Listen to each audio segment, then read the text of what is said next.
So we are sitting here with one of our very own, a newly accomplished author, Pastor Willie Clifton. How you doing? I'm wonderful, blessed. It is such a pleasure to be able to do this interview with you today. And so we're going to be talking about your newly released book, Let Us Walk with God Daily, which I see you have a copy right there. Yes. I also got my own copy, and I got the Kindle edition. I take it with me everywhere I go. Great. So before we get started into how this book actually came to pass, tell us a little bit about yourself. Well, actually, like you said, I'm a pastor, and actually doing and coming into this, I started writing because of being a pastor. I would write down notes and go in and study and pick up different things. And I'm originally started out of Houston, Texas, moved back to East Texas, and I think God was really showing me something. I think God was like, said to me, it's time to make a move. Actually, I talked to my uncle, and he was telling me, hey, why can't you at that time I was going through a relationship. I was going through separation. And I just decided that, that would be a wonderful thing, which I had ministry, had been with me. I had been doing a prayer line for a number of years, which 21 years at that time. And I just left the area of Houston. It's just like part of cleansing, changing lifestyle. And I wasn't with my wife. And so my uncle had talked to me. He had mentioned, he said, well, you know what? Hey, you got a place down there. You take care of that place and all this other stuff. You could come and live in East Texas and do much better as far as you wouldn't have to work. You could just live your life like you want to live. And I'm saying, no, I can't do that. Really, I didn't want to do that. And after I looked at that, and I decided upon that, and then which I was studying, and change the environment, it allowed me to change my way of thinking. And I couldn't have seen myself even back into a small town. But after I looked at it, it was putting me into a place to where it's more relaxing, I would say. Secluded, away from the nightlife, the lights and all that goes on in the city life. So it changed me. So again, where ministry was good to meaning it was good, but it was allowing me to do ministry better because I wasn't distracted. One of the things I tell people all the time, distraction is what keeps us separated from God.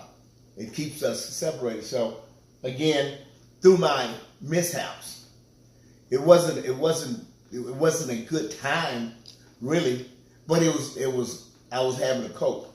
Never did want to go back, and honestly about that, when we talk about going back, it's like, going back, I'm like starting over. But it was like, let's just do this thing over. And it just changed my whole perception.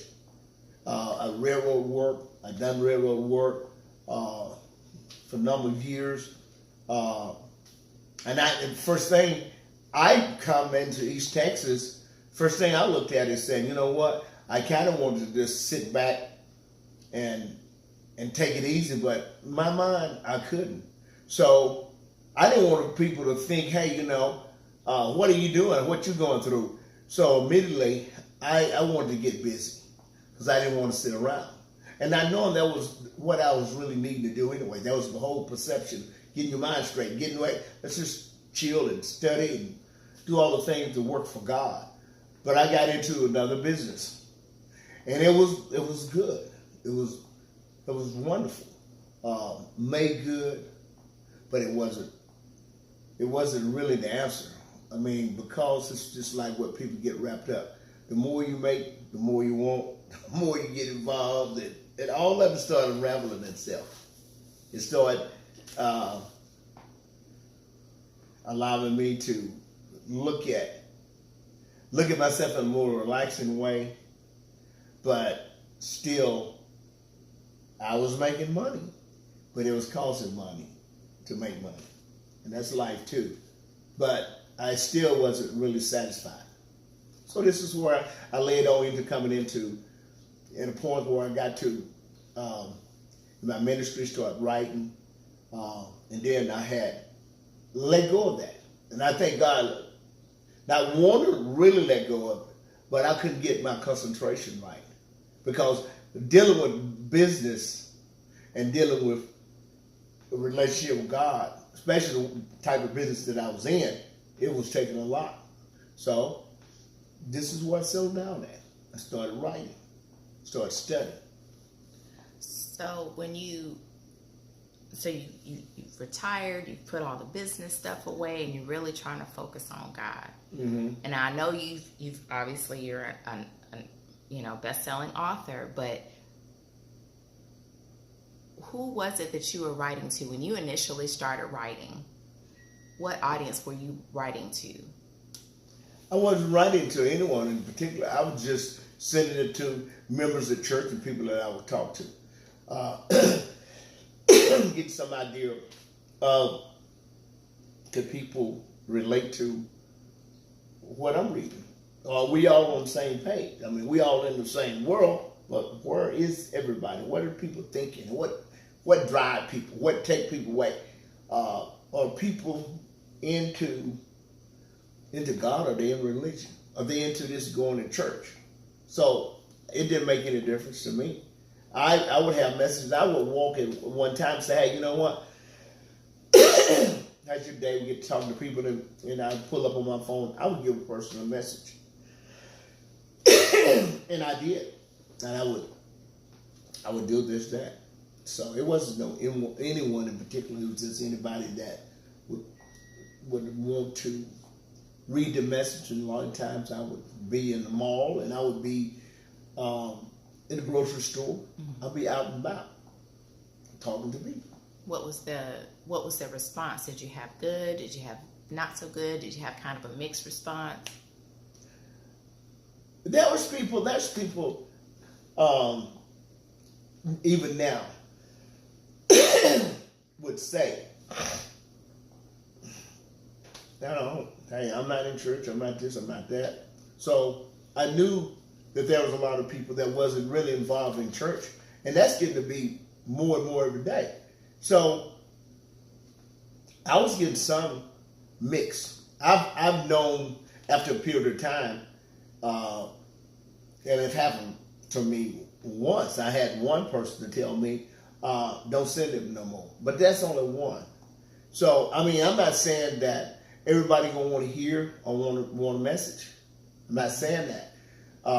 But my response has been good. And sometimes I have right now over 700 people that I just give messages to in my phone right now. And I don't do all 700 every day. Sometimes I go through there and pick out people, and that's a choice of two, that I know that want it, and I give it to the ones that I know that want it.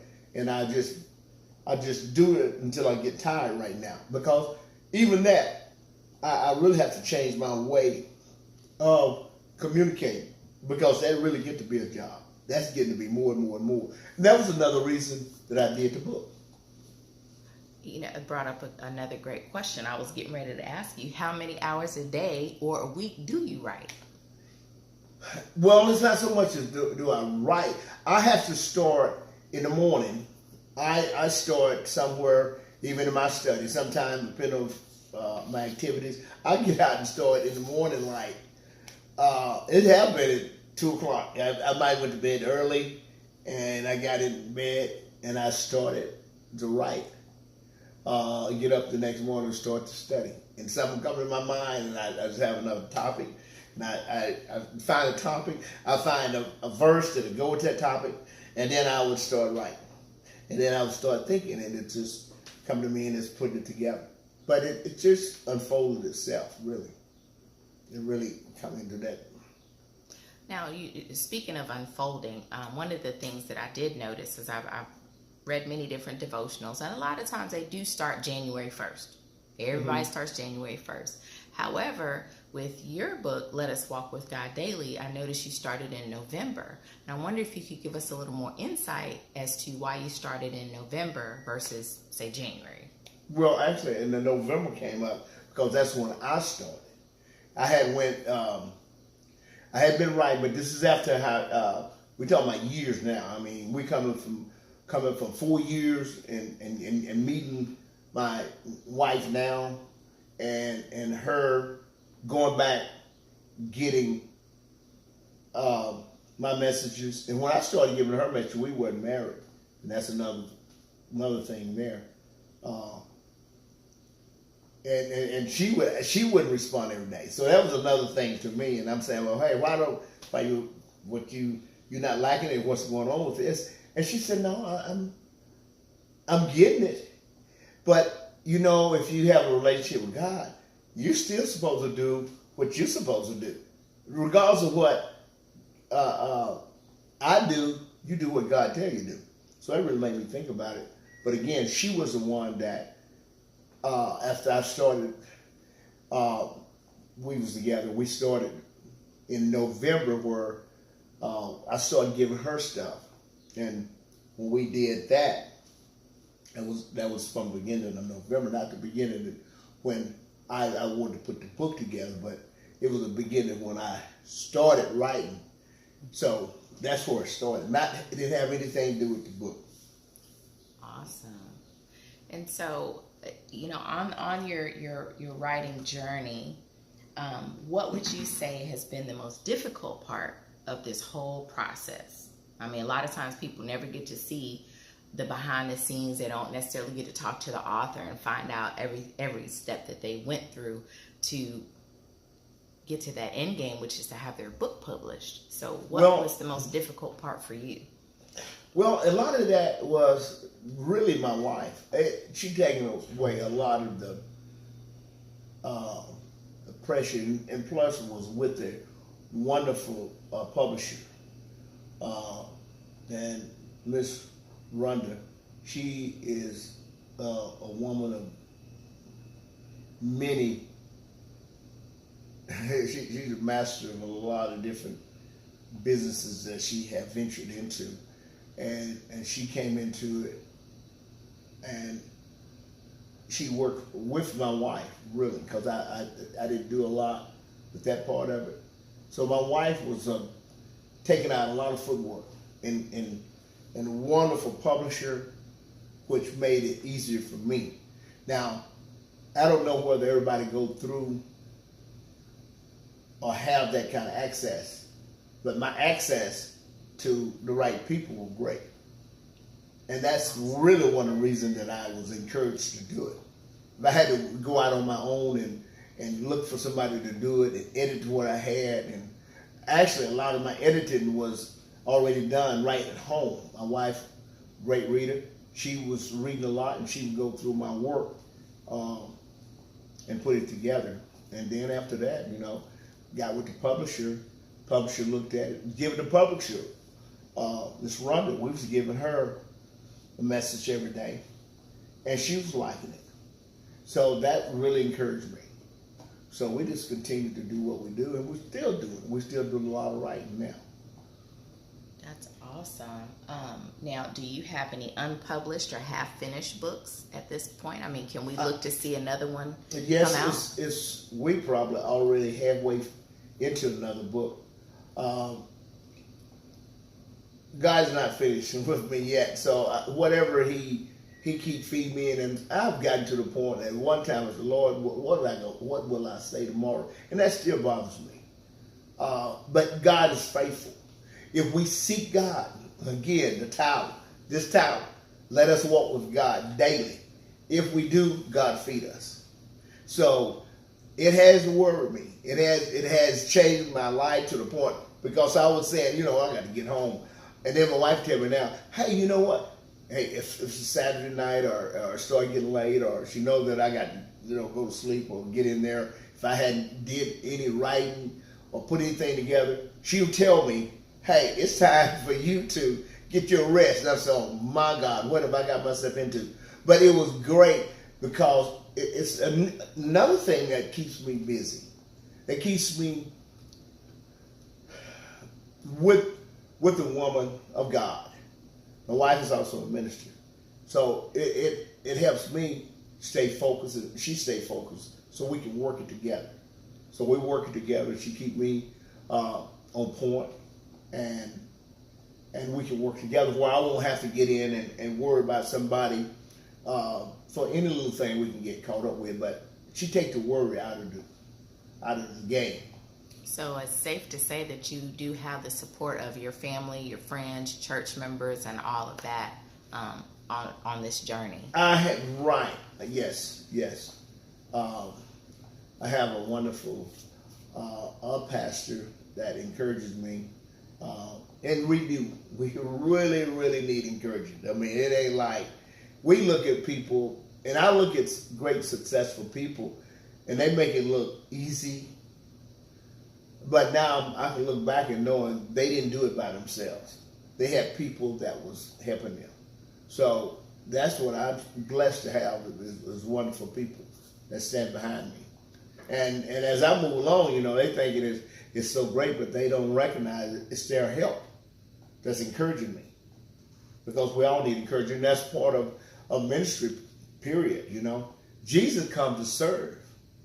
And that's what we have to look at in serving people, as people sharing and we work together. So it's been blessed, So I take it you writing this book is a part of you basically spreading the gospel throughout the nation, because now you have a book and pretty much it can go anywhere, whether it's electronic or for those old school like me, I still want to touch my book and fold pages and highlight. Yes. And it sounds like that is also another part of your ministry, not just, I know you're a pastor of the Luke Church out of Center, Texas. So not just going there on Sundays, not just your Bible study on Wednesdays, but also through your reading ministry where people can actually grab a hold to if they need a word. They can go right there to that particular study guide, really. Yes. And you actually can. You can come here in this book and pick up anything that you probably are going through. You'll find it here. A word. And it's amazing you said that. A young lady, matter of fact, I've advertised with her on Facebook. I need a word. And I said I was going to get with her and talk to her. But this was my idea. A word. Because we need a word every day. And I think she was looking for how she started her Facebook business is that giving I need a word. And she collected different pastors. I mean, it's a wonderful work. It's so great. I mean, I go to it now. And again, with this being said, to be able to have a word every day, this is what this book does. You can go from month to month with it, or you can just flip into it and get a word that you need right there. Because if somebody's not feeding you or saying something to you, you need to be able to feed yourself. And this is what this book really was. And after we sit and put it together, after we talked to the publisher, my wife, other people that was talking about it, and people was encouraging me. I had people that told me, why don't you do a book? I have a cousin that actually was telling me about Facebook. And when I started that, it's been some months, maybe a year and 2 years ago, he was telling me that it would be great if you just put it out there, circulate your word, your message, wonderful message. So, you know what? We want to put emphasis on everyone, I'll put it like this. If I can do it, anybody can do it. And probably somebody there said right there, yeah, if you can do it, I can do it. Yes, but I didn't do it by myself again. No, this was with great help. A lot of times what makes struggle of us, if we run up against obstacles. There were some obstacles. I'm not saying there wasn't, but I had help. Say, hey, let's just do this. So, yeah, you just have to pursue your dreams and continue to do the things that, in this case, this book is about sharing the message and to God's people, and you know, for people to get what they need, you know, a relationship and a blessing. Well, Pastor Clifton, our time has almost come to a close. We do want to thank you for sharing your journey with us, for Let Us Walk with God Daily. If there is one thing that you could share with anyone who would be getting ready to make their purchase, be it the electronic version or the actual paperback, what would you say to them? If they're getting ready, I'm sorry, I didn't understand. If they're getting ready to make a purchase, either the electronic book or the paperback book, what would you share with that reader today? If a person was getting ready to do it, you're saying in comparing to what they buy your book. Yes, I would say buy the book. You know, I would definitely say that. Buy the book. I mean, I don't think a person that's going to if you're gonna get electronic. I mean, I know a lot of people. It takes a person that want to read all the time to get electronically. But I think if you have it personally, your book, I think it, to me, putting hands on, touching it, open it up, I think it would be closer to you. I think your access would be better than electronically by the book. Awesome.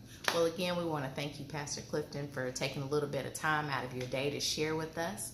And we wish you great success, and we look forward to seeing your next installment of Let Us Walk with God Daily. Praise God. Let God be the glory.